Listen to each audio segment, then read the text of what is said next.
ఒక విషయం తెలుసా, పైన కొత్త టెనెంట్ వచ్చాడు. ఫ్యామిలీ పర్సన్ అయి ఉంటాడు. అయ్యే ఫ్యామిలీ కాదు, కొత్త అబ్బాయి. చూస్తే 28 years లాగా ఉన్నాడు. Seriously? అవును, ఓనర్ తోనూ మాట్లాడాను. రా మనం వెళ్ళి చూద్దాం. రా.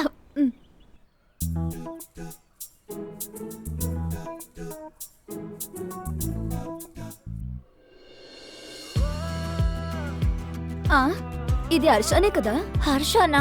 వీడిక్కడేం చేస్తున్నాడు? హే, అది వీడు ఎక్కడేం చేస్తున్నాడు? వీడు నీ ఎక్సే కదా? ఎక్స్ కాదు, వయ్యు కాదు, ఊరికే ఉండవే. మరి నా ఫ్రెండ్ త్రిష ఉంది కదా, యుఎస్ వెళ్ళిపోయింది కదా, తనే. అవునవును, చెప్పు. తన బాయ్ ఫ్రెండే వీడు. ఓ అలాగా. ఇంతకు ముందు కంటి రెప్ప ఆర్పకుండా చూసేదాన్ని. వాడు నన్ను చూసేవాడు, నేను వాడిని చూసేదాన్ని. తర్వాత తర్వాత ఏంటి, స్టార్టింగ్ లో వాడి మీద నాకు ఒక చిన్న క్రష్ ఉండేది. ఏంటి? మ్మ్. ఛే.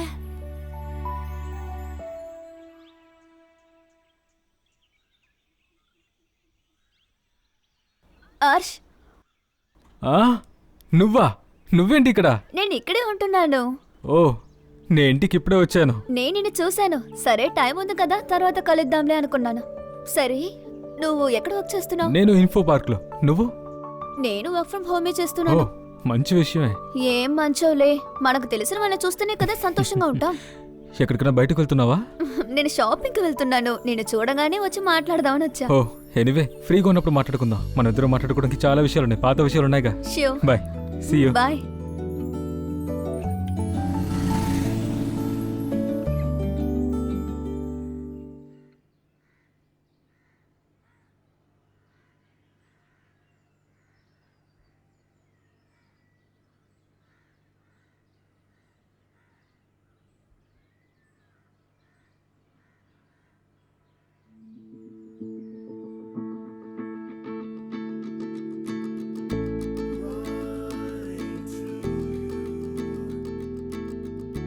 నేను నిన్ను ఒకటి అడగచ్చా?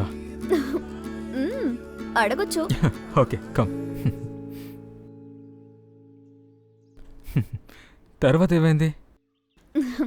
ఇంకేంటి, కేక్ ఎలా ఉంది? It's actually good. ఓకే. సరే, ఇంకేంటి, నువ్వు త్రిష కాంటాక్ట్ లోనే ఉంటున్నారా? హే, లేదు. యూ? ఇంతకు ముందు నేను కాంటాక్ట్ లో ఉండేదాన్ని, కానీ ఇప్పుడు తక్కువే. అదేంటంటే యూఎస్ టైం కి మనకి చాలా డిఫరెంట్ ఉంది కదా, అందుకని. మేము లాంగ్ డిస్టెన్స్ రిలేషన్షిప్ లో ఉన్నాం. మేమిద్దరం చాలా ఎఫర్ట్స్ వేసాం ప్యాచప్ అవ్వడానికి. కానీ ఒక పాయింట్లో టైమింగ్స్ ఇంకా ట్రస్ట్ ఇష్యూస్ వల్ల మా ఇద్దరి మధ్య సింక్ అవ్వలేదు. So we both breakup. నాకు తెలుసు ఈ లాంగ్ డిస్టెన్స్ రిలేషన్షిప్ అంతా బ్రేకప్ లోనే కంప్లీట్ అవుతాయని. ప్రతి లాంగ్ డిస్టెన్స్ రిలేషన్షిప్స్ కూడా ఇలాగే ఉండదు కదా. ఎందుకలా? నీకు లాంగ్ డిస్టెన్స్ రిలేషన్షిప్ ఉందా? ఒకప్పుడు ఉండేది, కానీ ఇప్పుడు కాదు. అదొక just on and of relationship మాత్రమే. కానీ ఇప్పుడు నేను కంప్లీట్గా ఆఫ్ అయిపోయాను. నువ్వు రాబిన్ స్కూల్లో చదివేటప్పుడు ఇద్దరు చాలా సీరియస్ కదా? సీరియస్ గానే ఉండేవాళ్ళం, చాలా సీరియస్. ఎంతలా అంటే చివరికి వాడి పెళ్లికి నేను రమ్మన్నాడు. సరిపోయింది. అయ్యో, నేను కొంచెం గ్రాసరీస్ తీసుకోవాలి, ఆల్రెడీ లేట్ అయిపోయింది. తర్వాత కలుద్దాం. సరే, బాయ్.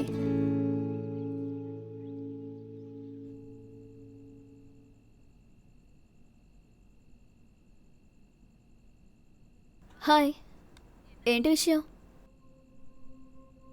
నువ్వు వస్తావా? పిజ్జా ఆర్డర్ చేద్దాం.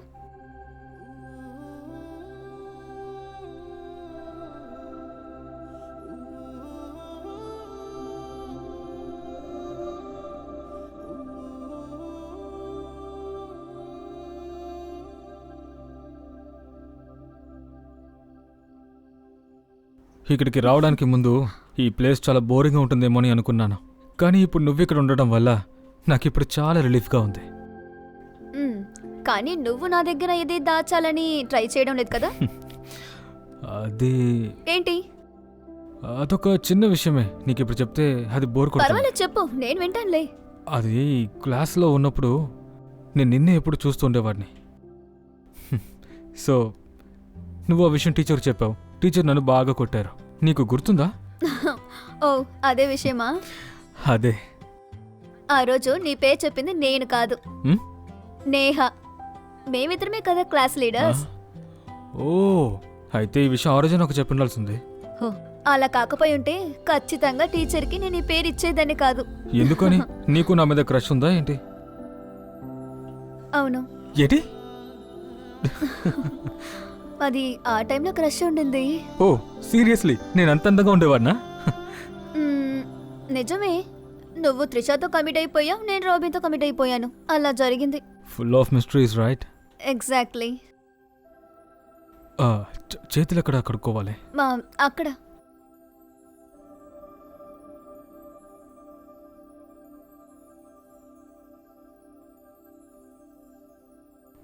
టవల్ ఉందా? అదంతా పెద్ద విషయమే కాదు. టార్గెట్ రేపే ఫినిష్ అవుతుంది, కానీ ఫినిష్ చేద్దాం.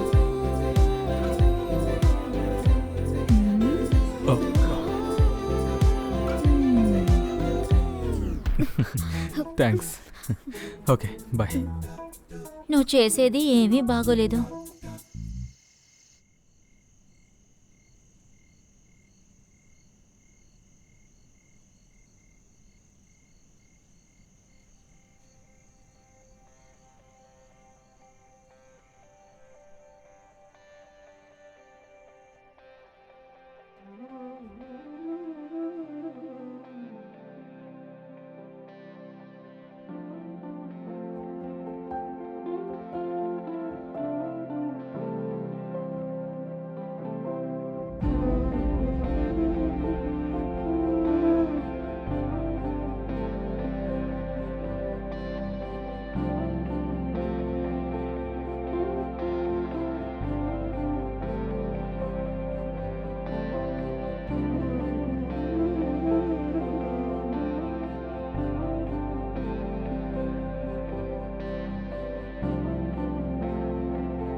ఏంటి పాపాయ్, హ్యాపీగా ఉన్నావు అనుకుంటా.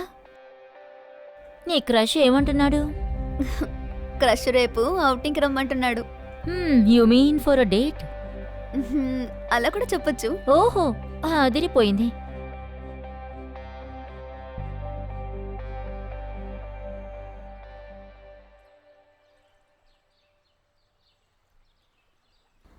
నీకెందుకు చెమట పడుతుంది? ఎండగా ఉంది కదా. ఎండగానా? ఇక్కడ అంతరం గాలొస్తుంటే. అది సరే, వర్క్లో ప్రెషర్. వర్క్ ప్రెషరా లేదంటే నా వల్లనా? ఏయ్ అదంతా ఏం కాదు. నీ ఫేస్ బాగా ఎర్రగా ఉంది. నేను ఇంకొకటి చెప్పాలనుకుంటున్నా. నా గురించి నీకు మొత్తం అర్థమైంది కదా. అదే లేదు, మనం మీట్ అయ్యి కొద్ది రోజులే కదా అవుతుంది. అంత సీరియసా? అవును, నేను సీరియస్గానే చెప్తున్నాను. నా దగ్గర నువ్వు కూడా సినిమా డైలాగ్స్ కొడుతున్నావు, చూసావా? నేను త్రిషాతో రిలేషన్షిప్లో ఉన్నప్పుడు తను వస్తామని నీ గురించి మాట్లాడుతూ ఉండేది. నా గురించా? భయపడకు, మంచి విషయాలేలే. ఆ తర్వాత మనం షెల్ఫిష్గా ఉండిపోయాం, మాట్లాడుకోవడాలు ఆపేసాం కదా. అయినా సరే మనం చాలా రోజుల నుంచి మంచి ఫ్రెండ్సే కదా. మనం ఇంత క్లోజ్ అయ్యామంటే నేను ఇప్పుడు నమ్మలేకపోతున్నాను. ఎనీవే, లైఫ్ చాలా అమేజింగ్గా ఉంది కదా. ఇప్పుడు మన విషయాన్ని తీసుకో నువ్వు. మనం ఎప్పుడు ఇలా మాట్లాడుకోలేదు, కానీ ఇప్పుడు నీ మీద నాకు క్రష్ వచ్చింది, చూసావా? బాగుంది కదా. బాగుంది కదా. మనం ఒకసారి మన స్కూల్ని విజిట్ అవుదామా? నేను దాని గురించి ఆలోచిస్తూ ఉన్నాను. అయితే రేపు మన ఇద్దరు స్కూల్కి వెళ్దామా? యా ఓకే, వెళ్దాం. తర్వాత ఈరోజు కుకింగ్ మా ఇంట్లో చేద్దామా? అలా అయితే ఇలా చూడు, నా దగ్గర ఒక మంచి రెసిపీ ఉంది. అదక్కర్లేదులే. ఒకవేళ ఫుడ్ స్పాయిల్ అయిందనుకో, నీ మీద ఉన్న క్రష్ కూడా పోతుంది. నాకు ఫుడ్ విషయంలో నో అయితే కాంప్రమైజ్. ఇప్పుడే విషయాన్ని డ్రాప్ చేసేద్దాం, నువ్వే కుక్ చేయి. అయితే ఫ్యూచర్లో నేను వంట చేయాలని చెప్పి నన్ను ఇబ్బంది పెట్టదన్నమాట. అమ్మ అంటే ఇలాగే ఉండాలి, సో బ్యూటిఫుల్.